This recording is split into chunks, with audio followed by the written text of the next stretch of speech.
আমি সারা জীবন চাইছি যে সুন্দর একটা মায়ের বিয়ে করো। সেই জন্য আমি ছোটবেলা থেকে এখন পর্যন্ত কোনো মেয়ের সাথে কোনো সম্পর্কে জড়াই নাই। অথচ আজ দেখেন আল্লাহ আমার ভাগ্যে কি রাখছে। কি রাখছে? একজন সুন্দরী বিয়ে করতে চাইছিলাম, কিন্তু আল্লাহ তো আমার ভাগ্যে পুরোপুরি দিয়ে দিছে। মানুষ কথায় কথায় বলে না, ধৈর্যের ফল নাকি মিষ্টি হয়, সেটাই হয়েছে।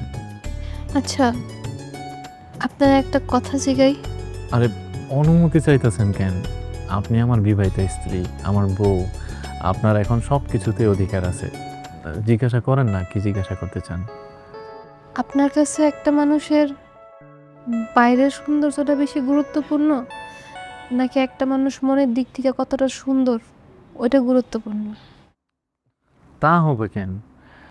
তারপরেও সৌন্দর্যের দরকার আছে।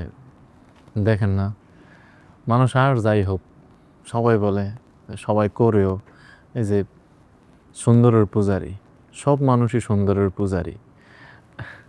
আমি বুঝলাম না, সে তখন থেকে আমরা এইসব নিয়ে কথা কইতেছি কেন? আপনি সেই তখন থেকে এখন পর্যন্ত হাতগুলা ভিতরে রাইখা বড় ঘুমটা দিয়ে বসে আছেন। একটু ঘুমটাটা সরান, আপনার সুন্দর মুখখানে একটু দেখি।